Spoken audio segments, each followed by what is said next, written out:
pH buffer artinya adalah penyangga pH. Kemudian pH itu dalam tanah akan menjadi lebih seimbang atau lebih stabil. Intinya pH tidak mudah naik turun gitu, cenderung stuck.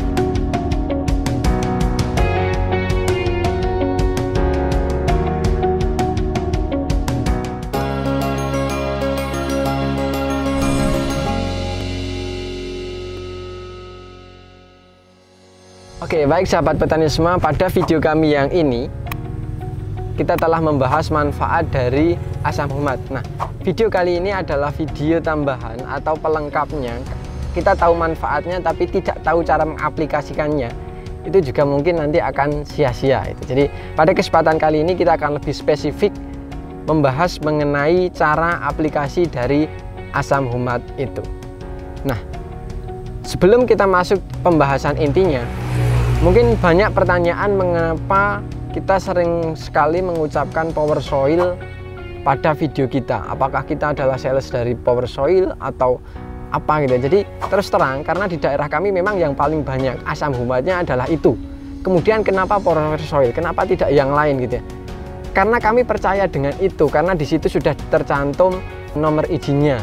Di situ sudah ada SK-nya. Jadi kami sangat yakin gitu, sangat percaya terhadap kandungan yang ada. Jadi meskipun kandungannya hanya sekitar 55–60% kandungan asam humatnya, tapi karena itu sudah tersertifikasi, sudah terdaftar, jadi kami yakin atau lebih mantap terhadap kandungan yang ada di dalamnya. Selain itu mengandung asam humat, di situ juga mengandung C organik, kemudian mengandung nitrogen, mengandung fosfat. Kemudian dia pH-nya juga relatif netral, 7,5.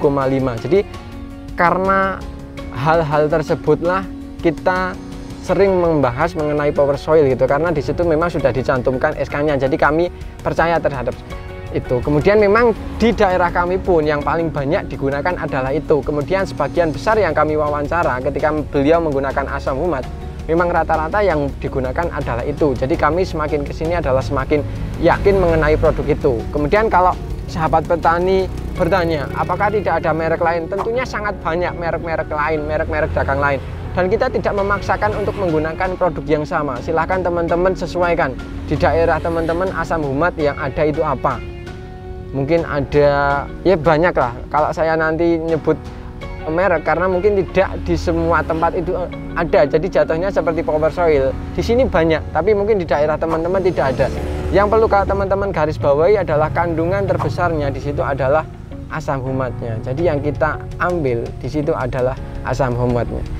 Sudah ada izinnya, sudah terdaftar, menurut kami itu akan menambah keyakinan kami sebelum kita menggunakan. Makanya kami sering sekali menggunakan atau membahas video mengenai petani yang menggunakan itu gitu, karena memang menggunakan itu dan itu bukan disetting gitu ya. Jadi kebetulan memang menggunakan itu.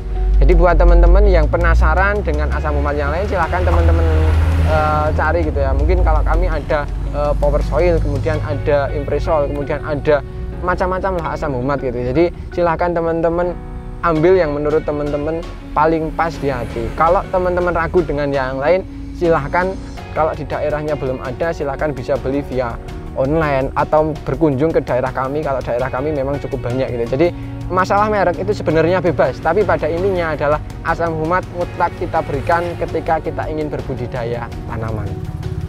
Oke, kemudian banyak sekali yang menanyakan cara aplikasinya gitu. Cara aplikasinya itu seperti apa? Sebenarnya kita membahas, kalau teman-teman mengikuti Mitra Bertani sejak awal, kami sering sekali membahas manfaat asam humat. Di situ pasti kita sertakan cara aplikasinya. Dan kalau diamati, memang tidak semua petani itu menerapkan dengan cara yang sama. Ada beberapa cara yang bisa kita lakukan ketika kita ingin menggunakan asam humat, dan saya sarankan harus digunakan gitu, karena menurut saya ini sangat bermanfaat, manfaatnya sangat banyak. Nah, cara aplikasinya itu sangat beragam. Yang pertama adalah sebagai pupuk dasaran. Teman-teman bisa menaburnya langsung di tanah, tapi bisa dibayangkan ketika ditabur secara tunggal, itu kebutuhannya pasti nanti akan banyak. Kalau teman-teman biayanya ada, semakin banyak itu akan semakin baik. Jadi silahkan kalau teman-teman ingin sebagai pupuk dasar dan teman-teman ingin menabur di atas bedengan seperti layaknya menabur dolomit, itu silahkan. Tapi tentunya nanti biaya yang dikeluarkan itu cukup banyak itu. Makanya kita sering mengakalinya ketika kita ingin sebagai pupuk dasaran. Bisa kita tabur secara langsung, kemudian bisa kita campur dengan pupuk kimia. Kalau dengan pupuk kimia biasanya kita oplos atau kita mix itu dengan takaran pupuk kimia 50 kilo, kemudian asam humatnya 1 kilo. Perbandingannya adalah 1:50. 25:1 itu lebih bagus, tapi 50:1 itu yang biasa kita lakukan gitu. Jadi karena kita belajar untuk mengefisiensikan penggunaan biaya, jadi biaya seminimal mungkin, makanya kita pakai itu. Justru akan lebih baik lagi ketika pupuk kimianya nanti 25 kilo, kemudian asam humatnya yang 2 kilo. Mungkin itu akan menggantikan pupuk kimia yang tidak kita berikan tersebut. Jadi sahabat petani semua bisa memilih, atau bisa dicampurkan dengan dolomit. Ada sebagian petani yang menyampurkan dolomit ketika sebagai pupuk dasar.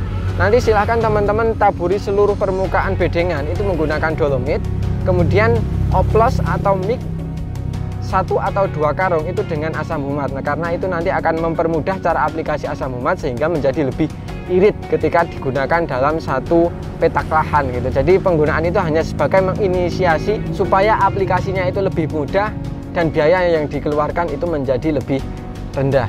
Nah, ketika sebagai pupuk dasar itu juga bisa melalui via siram atau via spray. Jadi bisa teman-teman larutkan asam humat, ada yang melarutkan kalau spray ketika bedengan sudah jadi sebelum dipasang mulsa, atau di atas pupuk organik atau pupuk kandang silahkan di spray. Ada yang melakukan cara menggunakannya adalah 6 sendok makan untuk 16 liter air. Kemudian teman-teman silahkan spray kepada permukaan bedengan sebelum dilakukan penutupan tanah atau sebelum dilakukan pemasangan mulsa. Nanti teman-teman silahkan pilih mana yang paling sesuai. Atau ini juga bisa disiramkan menggunakan gembor. Tentunya kalau itu kebutuhan airnya menjadi lebih banyak, larutannya bisa menjadi lebih encer. Katakanlah 1 atau 10 liter air bisa teman-teman kasih 2 sendok makan gitu. Jadi 1 atau 2 sendok makan. Kembali lagi bahwa penggunaan asam humat semakin banyak tentunya akan menjadi lebih bagus. Nah, kemudian itu adalah ketika dilakukan sebagai pupuk dasar. Biasanya kita mutlak lakukan sebagai pemberian atau antisipasi terhadap hal-hal yang tidak diinginkan di kemudian hari gitu ya. Jadi ketika itu lahan baru aplikasinya bisa seperti itu. Kemudian kalau untuk lahan bekas itu bisa dengan cara membuka plastik, kemudian teman-teman sirami, atau di lubang tanam bisa teman-teman oplos dengan dolomit seperti yang pernah kita lakukan pada video kami yang ini. Pada video tersebut kita mencampur antara dolomit dan asam humat, kita jadikan satu, kemudian kita masukkan ke dalam lubang tanam sebelum tanaman ditanami, kemudian kita tutup menggunakan tanah, kemudian kita diamkan beberapa saat. Manfaatnya adalah untuk menaikkan pH tanah, kemudian menjaga pH tetap seimbang, kemudian menetralisir dari residu-residu pupuk kimia yang ada di dalam tanah.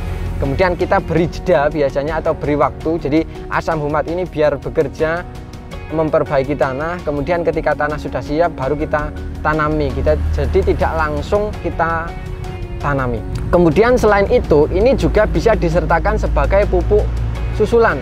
Nah, kalau teman-teman melakukan sistem kocor atau penyiraman itu bisa teman-teman larutkan bersamaan dengan pupuk kimia atau secara tunggal. Jadi menurut prakteknya ini beberapa ketika kita sudah melakukan beberapa kali uji coba, kita mencoba mengkombinasikan dengan pupuk-pupuk kimia, ini juga masih tetap bisa. Bahkan itu juga bisa menjadi tameng. Jadi teman-teman bisa memilih aplikasi secara tunggal pupuk kimia, kemudian setelahnya asam humat, atau dijadikan satu. Pada dasarnya kalau teman-teman ingin menghindari penurunan pH secara masif, sertakan asam humat. Jadi kalau teman-teman larutkan dalam penyiraman itu biasanya hanya 1 sendok makan untuk setiap 10 liter air. Semakin banyak semakin bagus gitu. Jadi bisa tunggal maupun bisa diaplikasikan dengan pupuk kimia untuk pengocoran. Kemudian itu untuk kocor ya. Kemudian kalau untuk spray apakah bisa? Ini juga bisa dilakukan untuk spray, untuk batang dan daun. Ada manfaatnya. Manfaatnya silahkan teman-teman bisa lihat di web mitrabertani.com. Di situ sudah dijelaskan terkait manfaat ketika digunakan untuk spray gitu. Jadi saya ulang kembali, ini bisa ditabur, bisa disiram, kemudian juga bisa dispray. Masalah dosis ini kembali ke pilihan sahabat petani semua, semakin banyak insya Allah semakin bagus. Tapi kalau untuk spray, kalau terlalu banyak itu kurang efektif karena itu dapat menutup pori gitu. Jadi mungkin hanya sekitar 2-3 gram per liter air. Tapi kalau untuk kocor atau siram itu bisa semakin banyak semakin bagus. Yang kita sarankan apabila teman-teman ingin mengaplikasikan via spray khususnya untuk daun, silahkan aplikasinya secara tunggal atau dengan bahan yang mempunyai sifat netral gitu ya. Jadi untuk memaksimalkan cara kerja dari asam humat sendiri gitu ya. Jadi sahabat petani semua, kalau ingin dispray silahkan diaplikasikan secara tunggal, jangan dikombinasikan dengan insek maupun fungi yang lain gitu. Itu adalah anjuran dari kami.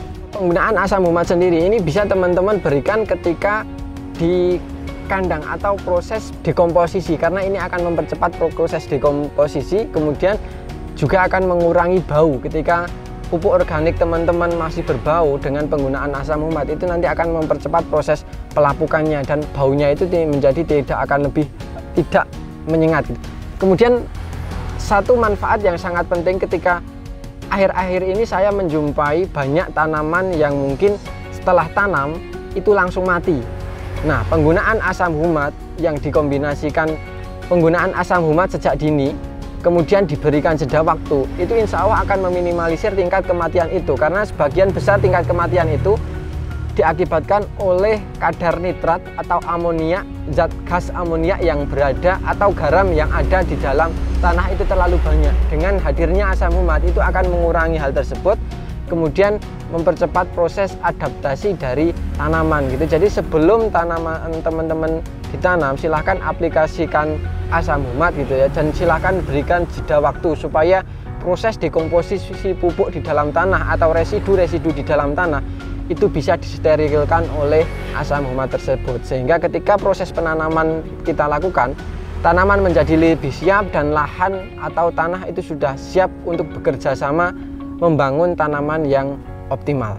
Oke ya, itu yang bisa kami sampaikan mengenai manfaat dari penggunaan asam humat, kemudian cara aplikasinya.